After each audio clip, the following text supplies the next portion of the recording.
చూస్తున్నాం. ఎమ్మెల్యే ఆదిమూలం వర్సెస్ మహిళా నాయకురాలి కేసులో ఇప్పుడు ట్విస్ట్లు చోటు చేసుకుంటున్నాయి. తన వైద్య పరీక్షల కంటే ముందు ఆదిమూలాన్ని విచారించాలని బాధిత మహిళ డిమాండ్ చేస్తోంది.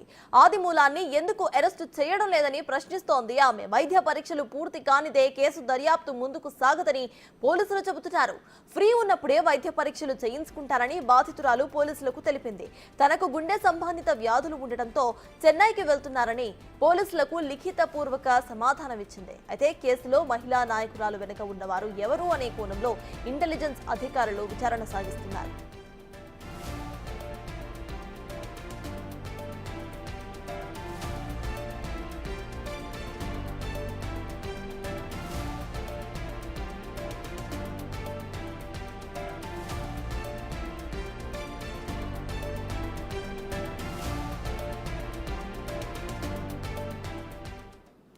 ఈ కేసుకు సంబంధించిన అప్డేట్స్ మా ప్రతినిధి దామోదర్ అందిస్తారు. దామోదర్, చెప్పండి, ఇప్పుడు తన వైద్య పరీక్షల కంటే ముందు ఆదిమూలాన్ని విచారించాలని అటు బాధిత మహిళ డిమాండ్ చేస్తోంది.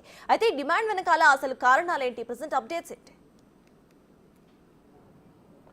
సర్తాజ్ ఆదిమూలము వర్సెస్ మహిళా నాయకురాల మధ్య జరుగుతున్న వివాదం రోజు రోజుకు జటిలంగా మారుతుంది. ముఖ్యంగా ఏదైతే 4 రోజుల క్రితం ఆమె తనతో ఆదిమూలం గడిపిన వీడియోలో అదే తనను బలవంతం చేశాడంటూ ఆరోపిస్తూ తిరుపతిలో హైదరాబాద్లోనే మీడియాకు సమాచారం విడుదల చేయడం, ఆ తర్వాత ఏదైతే ఆదిమూలం ఆసుపత్రిలో చేయడం జరిగిన అదే రోజు రాత్రి ఆమె ఏదైతే వీడియోలు విడుదల చేసిన రాత్రి హైదరాబాద్ నుంచి తిరుపతికి వచ్చి తిరుపతిలో ఈస్ట్ పోలీస్ స్టేషన్లో ఫిర్యాదు చేసిన నేపథ్యం, ఆ తర్వాత జరిగిన పరిణామాలు చూస్తుంటే ముఖ్యంగా ఏదైతే వైద్య పరీక్షల కోసం పోలీసులు కోరిన ప్రతిసారి ఆమె ఏదో ఒక రకంగా చెప్పి వాయిదా వేసుకుంటున్నది. ఇప్పటికీ 3 సార్లు పోలీసులు ఈ విధంగా కోరిన తర్వాత ఆమె స్టేషన్కి వచ్చి హాజరై వివిధ కారణాలు చెప్పి తప్పించుకుంటుంది. నిన్న కూడా ఆమె తిరుపతి ఈస్ట్ పోలీస్ స్టేషన్ వద్ద విచారణకు హాజరైంది. ఈ సందర్భంగా పోలీసులు ఖచ్చితంగా మీరు వైద్య పరీక్షలు నిర్వహించుకోవాలి, లేకపోతే కేసు బలంగా ఉండదు, అదేవిధంగా దర్యాప్తు ముందుకు సాగే అవకాశం లేదంటూ చెప్పినప్పటికీ తనకు గుండె నొప్పిగా ఉంది, అవసరమైతే తాను శస్త్రచికిత్స కూడా చేయించుకోవాల్సి ఉంటుంది, కాబట్టి ఆ తరువాత నేను ఏదైతే తనకు ఆరోగ్యం మెరుగుపడిన తర్వాత వైద్య చికిత్సలు నిర్వహించుకుంటానంటూ ఏదైతే వైద్య పరీక్ష చేయించుకుంటానంటూ చెప్తుంది. మొత్తం మీద అయితే ఈ కేసుకు సంబంధించి ఆమె తెలిపిన దాని ప్రకారము జూలై నెలలో ఆమె ఏదైతే భీమాస్ ప్యారడైజ్ హోటల్లో ఎమ్మెల్యేతో గడిపినట్లు ఎమ్మెల్యే తనను బలవంతం చేసి చేర్చాడని కూడా ఫిర్యాదు చేసిన నేపథ్యం. ఆగస్టు 10వ తేదీన ఆ విజువల్స్ రికార్డ్ చేసినట్లు కూడా ఆమె చెప్తుంది. ఈ నేపథ్యంలో నెల రోజుల తర్వాత వైద్య పరీక్షలు, నెలపాటు అవశేషాలు శరీరం మీద కానీ అదేవిధంగా ఏదైనా అంగాల్లో కూడా ఉండే అవకాశం ఉందని డాక్టర్లు చెప్తున్న నేపథ్యంలో ఇప్పటికే నెల రోజులు దాటిపోయిన పరిస్థితి.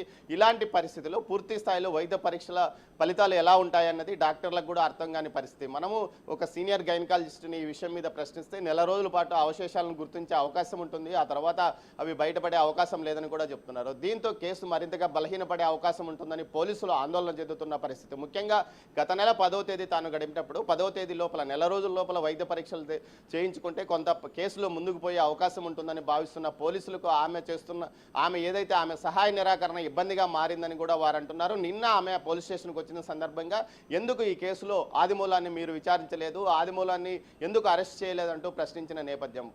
అరెస్ట్ చేయాలంటే పూర్తి స్థాయిలో ఆధారాలు ఉండాలి. ఎమ్మెల్యే స్థాయి వ్యక్తిని అరెస్ట్ చేయడానికి ముందు స్పీకర్ అనుమతి తీసుకోవాలి. స్పీకర్ అనుమతి తీసుకోవాలంటే ఖచ్చితంగా ఈ కేసుకు సంబంధించిన వీడియోలో ఒకటే బలాన్ని చేకూర్చవు. వీడియోల్లో ఎక్కడ అతను భయపెట్టినట్లు కానీ బెదిరించినట్లు కానీ అవకాశం లేవు. అదేవిధంగా ఇలాంటి పరిస్థితుల్లో ఆధారాలు లేవు. ఇలాంటి పరిస్థితుల్లో మేము ఏ విధంగా ముందుకెళ్ళగలుగుతాము? ముందు వైద్య పరీక్షలు చేయించుకుంటే ఆ వైద్య పరీక్షల ఫలితాలను ఈ వీడియోలను పెట్టి స్పీకర్ ముందు పెడితే స్పీకర్ ఆ తర్వాత తమకు అనుమతి ఇస్తాడా లేదా అన్నది సెకండరీ అంటూ ఆమెకు చెప్పినట్టు తెలుస్తుంది. మొత్తం మీద ఏదైతే ఈ కేసుకు సంబంధించి ఆదిమూలం తన న్యాయ నిపుణుల ద్వారా ముందుకు వెళ్తున్నట్టు తెలుస్తుంది. ముఖ్యంగా బెయిల్ కోసం ప్రయత్నాలు చేస్తున్నట్టు తెలుస్తుంది. అయితే పూర్తి స్థాయి వైద్య పరీక్షలు అయితే జరిగిన తర్వాతనే ఈ కేసు కోర్టు వరకు వెళ్ళే అవకాశం ఉంది, అరెస్టుకు వారెంట్ తీసుకునే అవకాశం ఉంది. కానీ అవేవి ముందుకు జరగకపోవడంతో కేసు ఎక్కడికెక్కడే ఆగిపోయిన పరిస్థితి. మరోవైపు దీనికి సంబంధించి సత్యవేడు నియోజకవర్గానికి సంబంధించిన దళిత సంఘాలు పెద్ద ఎత్తున ర్యాలీ నిర్వహించిన తర్వాత కేసు సుమోటోగా నమోదు చేయాలని డిమాండ్ చేస్తాయి. నిన్న 8 పోలీస్ స్టేషన్లో ఫిర్యాదు చేయాలని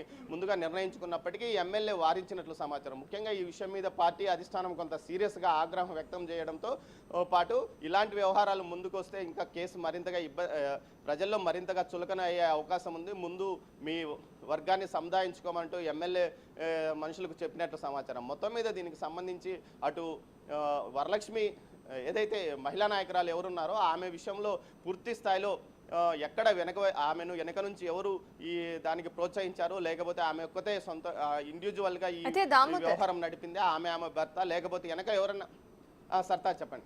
దామోదర్, ఇందాక మీరు చెప్పినట్టు ఇటు నెల రోజుల వరకు మాత్రమే అక్కడ ఏమైనా ప్రూవ్స్ ఉంటే ఉంటాయి తన బాడీలో, లేకపోతే వైద్య పరీక్షలు చేయించినా కూడా కేసు బలహీన పడిపోతుంది అనేది ఎగ్జాక్ట్ నోటిఫికేషన్. అయితే ఇది చెప్పినా కూడా తను ఎందుకు వైద్య పరీక్షలు చేయించుకోవడం లేదు, ఎందుకు వైద్య పరీక్షలు చేయించుకోవడానికి ఇంకా తను పోస్ట్పోన్ చేసుకుంటూ వస్తోంది అంటే ఇవన్నీ చూసి అసలు కేసు నిజంగానే ఉందా లేదా అనేది పోలీసులు అసలు ఏమంటున్నారు?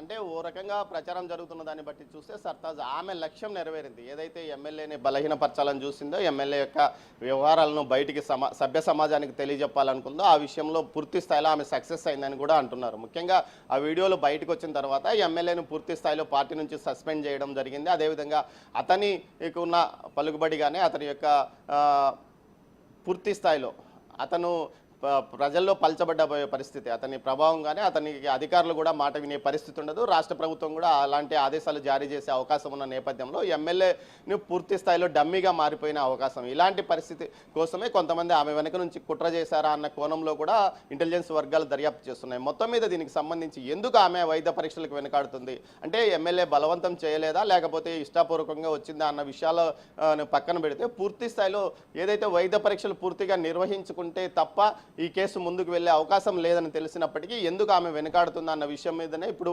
ఇటు ఇంటెలిజెన్స్ వర్గాలు కానీ పోలీసు వర్గాలు కానీ మల్లగుల్లాలు పడుతున్నారు. పూర్తిగా ఈ కేసులో తాము ఏ విధంగా ముందుకు వెళ్ళాలి, అరెస్ట్ చేయడానికి పూర్తిగా ఆధారాలు కావాలంటే వైద్య పరీక్షలు ఖచ్చితంగా ఉండాల్సిన అవసరం ఉంది. అయితే ఎందుకు వైద్య పరీక్షలు చేయించుకోలేదన్నది వారికి తలనొప్పిగా మారింది. దీంతో వాళ్ళు నిన్న లిఖితపూర్వకంగా ఎందుకు వైద్య పరీక్షలకు హాజరు కావడం లేదన్న విషయాన్ని లిఖితపూర్వకంగా తీసుకున్నారు. భవిష్యత్తులో ఇవి తమకు రికార్డెడ్గా ఉంటుందని భావించే వారు తీసుకున్నట్టు సమాచారం. గత 2 సార్లు కేవలం ఫోన్ ద్వారా పిలిచి వచ్చి వైద్య పరీక్షలు చేయించుకోవాలని కోరిన పోలీసులు నిన్న మాత్రం ఖచ్చితంగా మీరు రిటర్న్గా రాయించి వెళ్ళండి అంటూ చెప్పడంతో ఆమె రిటర్న్గా రాయించి వెళ్ళింది. ఈ సందర్భంగానే ఆమె కొంత వాగ్వాదం కూడా పోలీసులతో చేసినట్లు సమాచారం. ముఖ్యంగా ఏదైతే ఆదిమూలాన్ని అరెస్ట్ చేయాలి, ఆదిమూలాన్ని విచారణ చేయాలనే 2 ప్రధాన డిమాండ్లను తెలియజేసినట్టు తెలుస్తుంది. మొత్తం మీద పోలీసులు అయితే ఈ విషయానికి ఏదైతే పోలీసులు ఈ విషయంలో తాము ఖచ్చితంగా ముందుకు వెళ్తున్నామని చెప్తున్నారు. మరోవైపు ఇటు లీగల్గా ఏదైతే ఆదిమూలంకి సంబంధించిన న్యాయవాదులు కూడా పూర్తి సమగ్ర సమాచారంతో ఉన్నారు.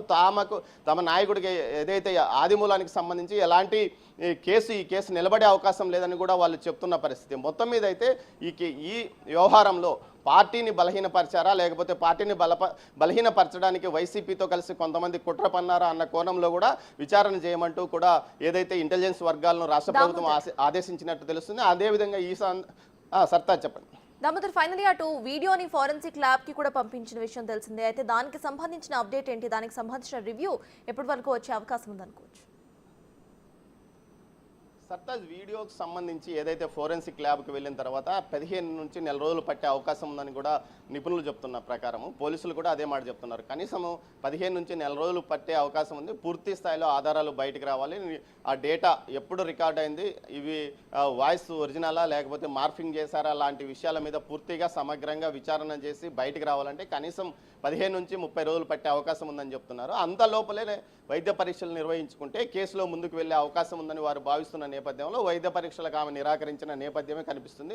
మొత్తం మీద ఈ కేసుకు సంబంధించి అటు పోలీసులు దర్యాప్తు ముందుకు సాగకుండా కేవలం ఈ వైద్య పరీక్షలు అడ్డుకున్నాయని వారు చెప్తున్నప్పటికీ ఇప్పటికే పోలీసులు తమ దగ్గర ఉన్న ఈ కేసుకు సంబంధించిన సమగ్ర సమాచారాన్ని సేకరించారు. ఏదైతే ఆమె భీమాస్ ప్యారడైజ్లో 107, 105 రూముల్లో జూలై, ఆగస్టు నెలల్లో గడిపినట్లు చెప్తున్నది. ఆ 3 డేట్లు ఏదైతే ఆమె ఇచ్చిన డేట్లతో పాటు గతంలో ఎప్పుడైనా అంటే ఈ 2 నెలల కాలంలో ఆదిమూలం ఆ హోటల్కి ఎప్పుడు వచ్చాడు, ఎన్నిసార్లు అక్కడ వారితో ఎవరితో వచ్చాడన్న వివరాలు కూడా వారు తీసుకున్నట్టు సమాచారం. ఇవన్నిటిని రాష్ట్ర ఉన్నతాధికారులకు పంపించినట్టు తెలుస్తుంది. రాష్ట్ర ఉన్నతాధికారులు కూడా ఈ విషయంలో కొంత సీరియస్గానే ఉన్నారు. దీంతోపాటు ఎక్కడికెక్కడ ఫోన్ కాల్ డేటాను అంటే ఏదైతే బాధితురాల యొక్క ఫోన్ కాల్ డేటాను, ఆమె భర్త ఫోన్ కాల్ డేటాను, ఎమ్మెల్యే ఫోన్ కాల్ డేటాతో పాటు ఎమ్మెల్యే పిఏను, గన్మ్యాను, అదేవిధంగా పర్సనల్ సెక్రటరీ ఈ 3 ఫోన్ కాల్స్ను కూడా నెంబర్ల ప్రకారం డేటా తీసుకున్నట్లు సమాచారం. మొత్తం మీద ఈ ఆదిమూలము సంబంధించిన కేసులో మరో ట్విస్ట్ బయటపడింది. ముఖ్యంగా ఏదైతే ఆదిమూలానికి సంబంధించి వ్యక్తిగత కార్యదర్శిగాను, గన్మ్యాన్ గాను,